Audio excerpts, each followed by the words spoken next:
Are you a member of the Roman Catholic Church? Are you intrigued or challenged by clever questions and malicious accusations from the enemies of the church? Bakit hindi Bakit nag-aasawa na yung mga tayo, pari? no, ang mga Bakit po ba Katoliko? tayo mga Katoliko gumagamit? Bakit po ba gumagamit ang mga pari ng Bakit incense? po may pista prosesyon ang mga Bakit Katoliko? ba paulit-ulit magdasal ang mga Katoliko?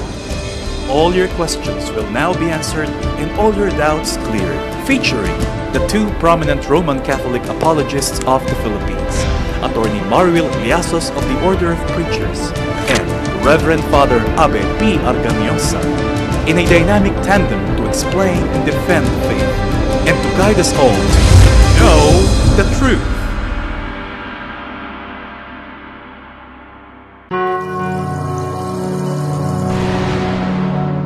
Magandang araw po sa lahat ng ating mga taga-subaybay sa Know the Truth at isa na naman pong pagtatanghal ang aming ihahandog sa araw na ito.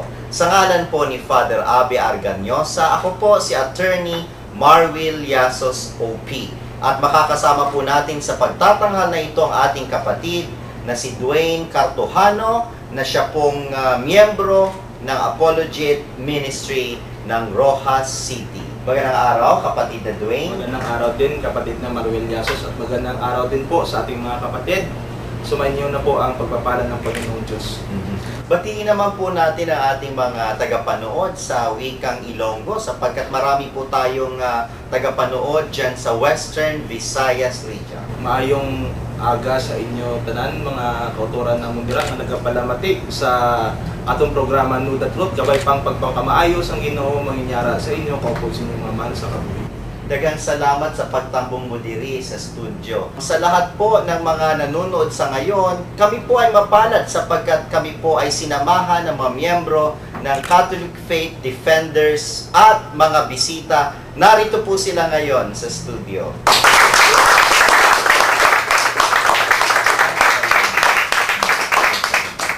Meron tayong katanungan ngayon na pagbibigyang daan natin. Narito po ang katanungan ng isa nating kapatid.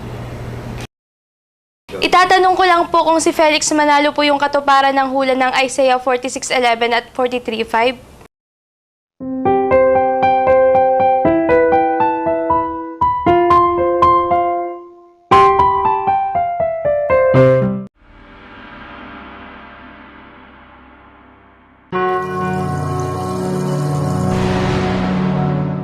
Itatanong ko lang po kung si Felix Manalo po yung katuparan ng hula ng Isaiah 46:11 at 43:5.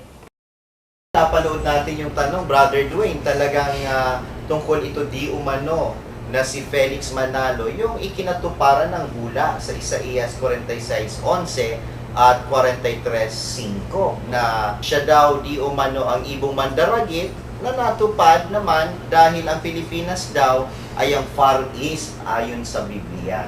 Eh naku po, kapatid na Mars, napakalayo pong interpretasyon yun. Kung susuriin po natin yung banal na kasulatan, hindi po talaga aakma kay Ginoong Felix Manalo. Napakalayo po.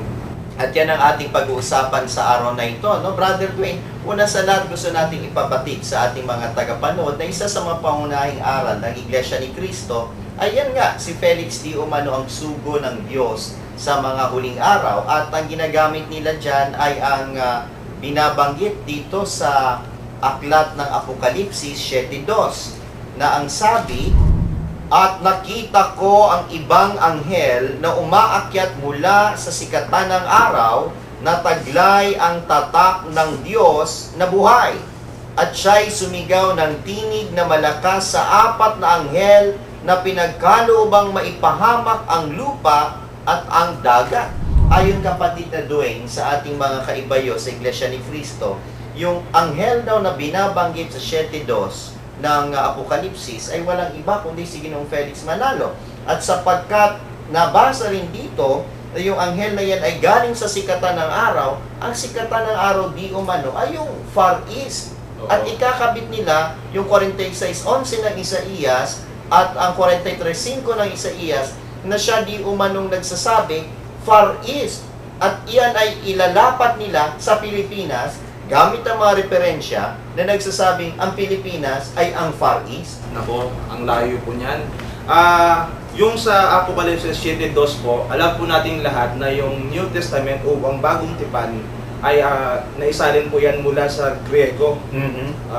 At kung titingnan po natin, yung nakalagay po sa Greek ay Anatoly, na yung ibig sabihin ay S.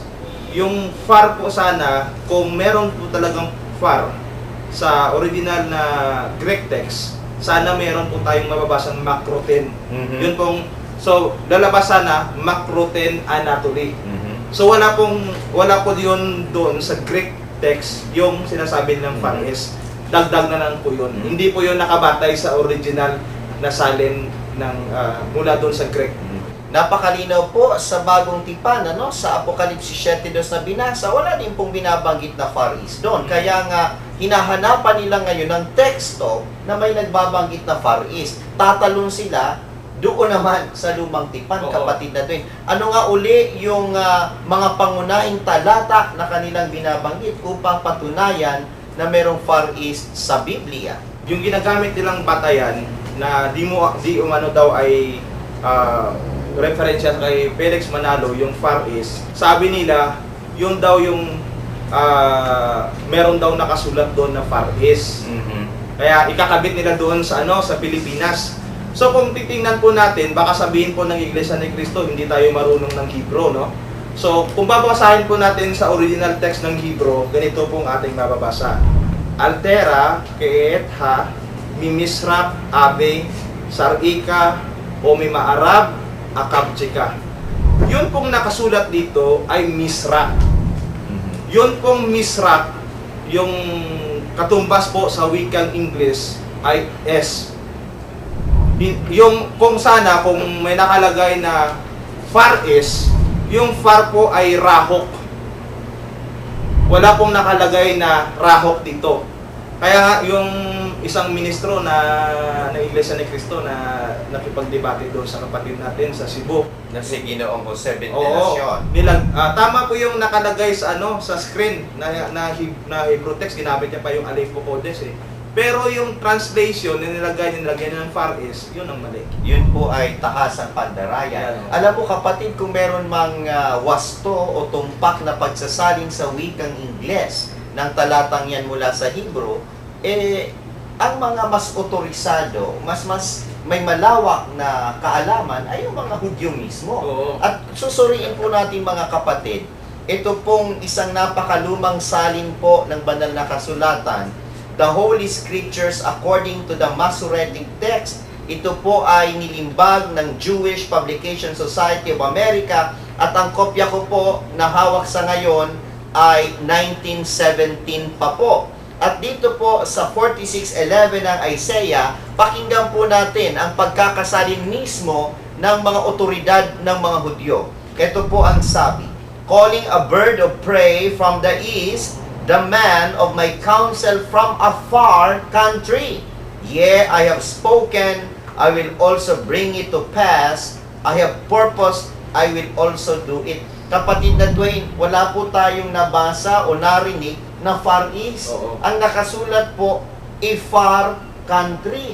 Saan naman po nila nahablot yung Far East dito sa talata? Siguro po, napulot nila kung saan. Oo eh. Yung pinipilit ko po kasi nila, yung Misra daw po na Hebrew word, yun po ang katumbas ng Far East. Pero ilan po sa mga Hebrew scholars ay hindi po sumasang-ayon sa ganyan. Isa na po dito yung isa sa mga scholar na kilala natin na si Professor Suhar. Ano po ang comment niya? Sabi niya dito, Misra is the position of the rising sun, or also the S. In the S, towards the S, the eastern side of Jerusalem eastward towards Jerusalem, the eastern square, as far as SO. In the S, the eastern side of.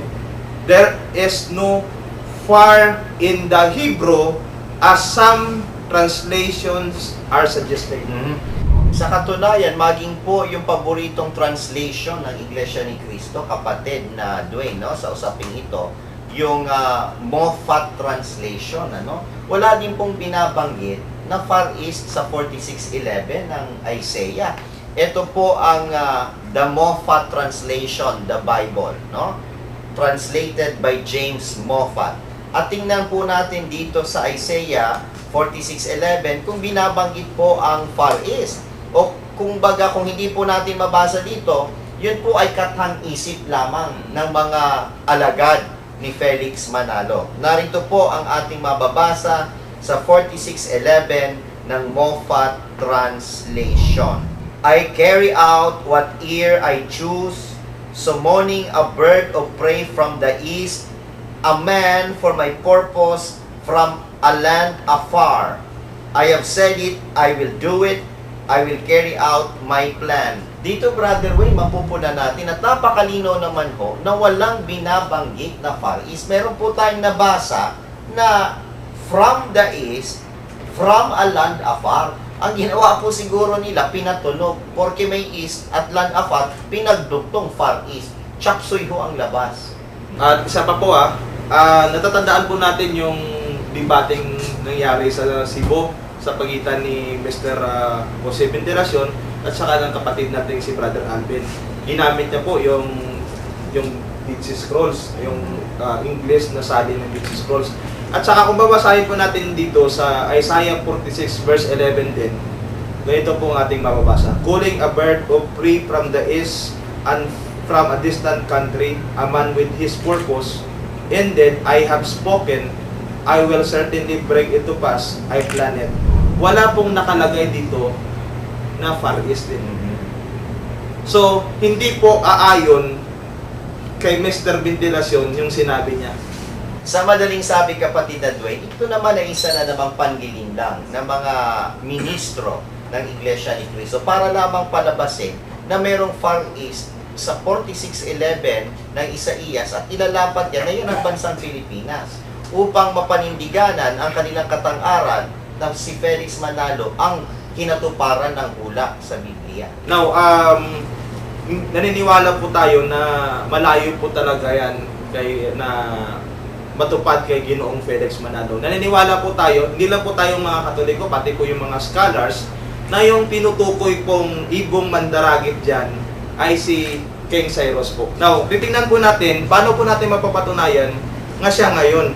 Ganito pong mababasa natin sa Isra, sa Kapitulo 1, talatang 1, Nang unang taon ng pamamahala ni Haring Ciro ng Persya, nilukuban siya ng Espiritu ni Yahweh. Nangyari ito upang matupad ang kanyang salita sa pamamagitan ni Propeta Jeremias. Kaya si Haring Ciro ay sumulat ng ganito. So yung taong tinutukoy sa Isaiah chapter 42 verse 1, nilukuban ng Espiritu Santo at saka kinonfirm po dito na si Haring Ciro ng Persya. At lahat naman po yata ng mga scholars ng world history, yun ang sinasabi. Pero gagamitin natin, kapatid na Dwayne, itong Amplified Bible bilang referensya sapagkat dito po ay tahasang tinukoy kung sino yung binabanggit na tao doon sa 46:11 ng Isaiah. Dito po yung aking babasahin.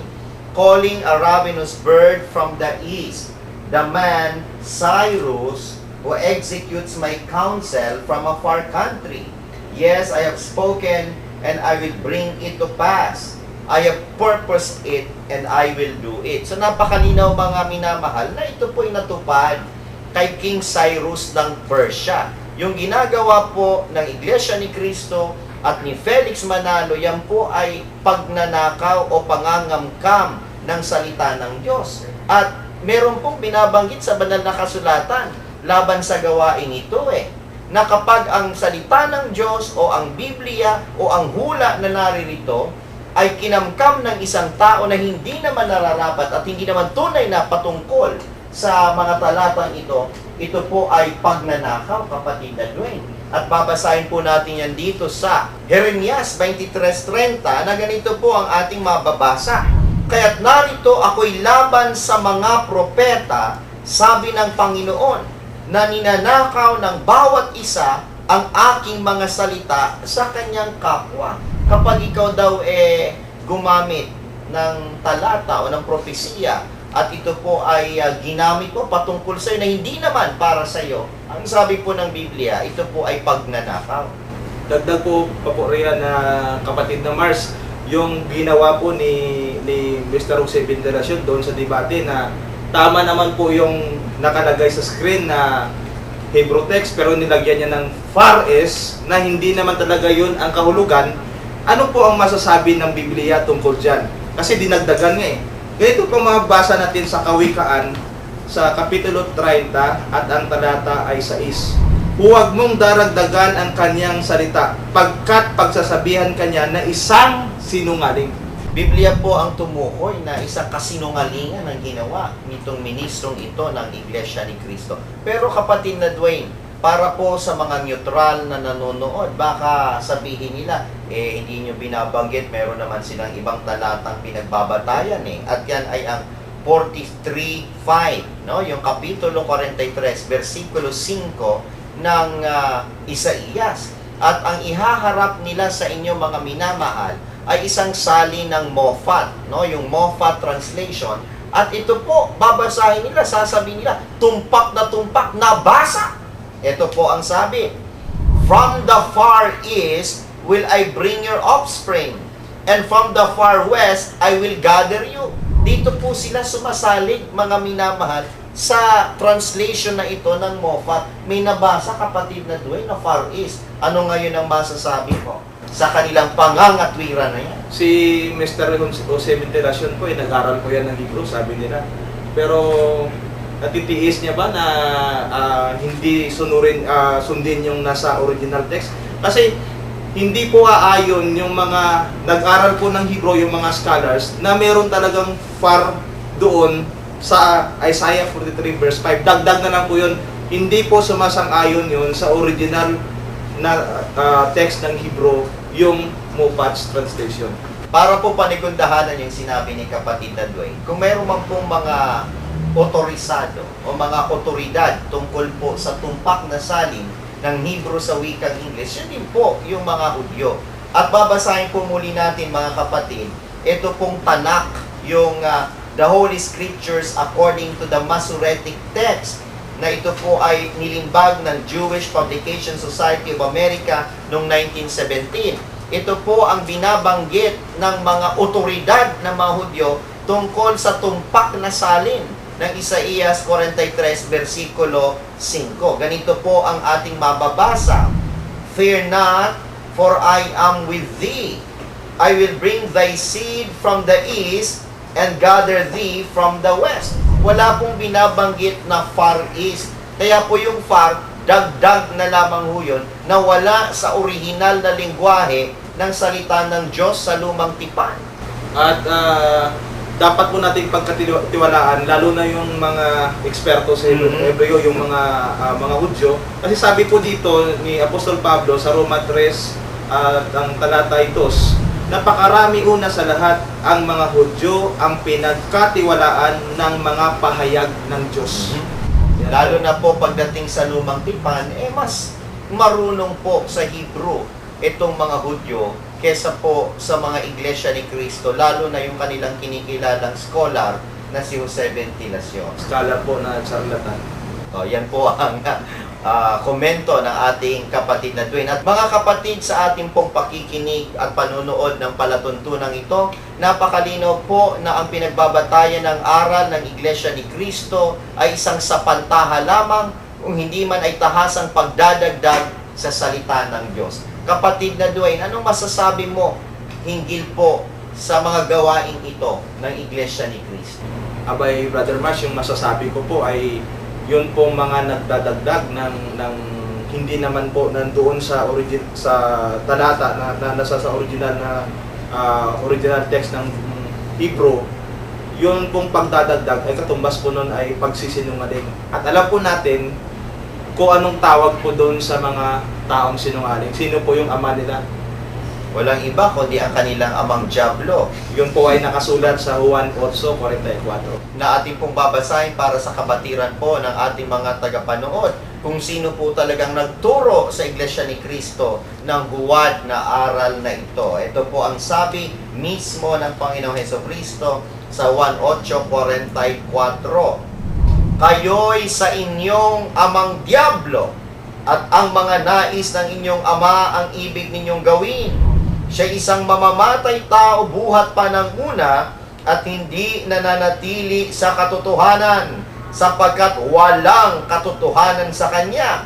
Pagka nagsasalita siya ng kasinungalingan, ay nagsasalita siya ng saganang kanya sapagkat siya isang sinungaling at ama nito. So, maliwanag po. At ang mapapayo po natin sa mga kapatid nating nakikinig ngayon ay huwag na po tayo magpapaloko doon sa mga sinasabi ng mga ministro ng Iglesia ni Cristo. Mga minamahal, napatunayan na naman po natin na ang isang aral ng Iglesia ni Cristo na si Ginoong Felix Manalo di umano ay ang sugo ng Diyos sa mga huling araw, isa pong napakalaking kabulaanan. At kung maniniwala po tayo sa pangangaral na ito na hindi naman nakabatay sa salita ng Diyos, kundi sa gawa-gawa lamang ng mga tao, hindi po ito makapagdudulot sa atin ng kaligtasan, kundi tiyak na kapahamakan. Sumainyo na naman po ang isang palatuntunan ng Know the Truth sa ngalan po ni Father Abby Arganyosa. Ito po si Attorney Marwil Yasus OP, kasama ang ating kapatid na si Dwayne Cartujano na nagsasabing alamin po natin ang katotohanan sapagkat ito ang tunay na magpapalaya sa atin.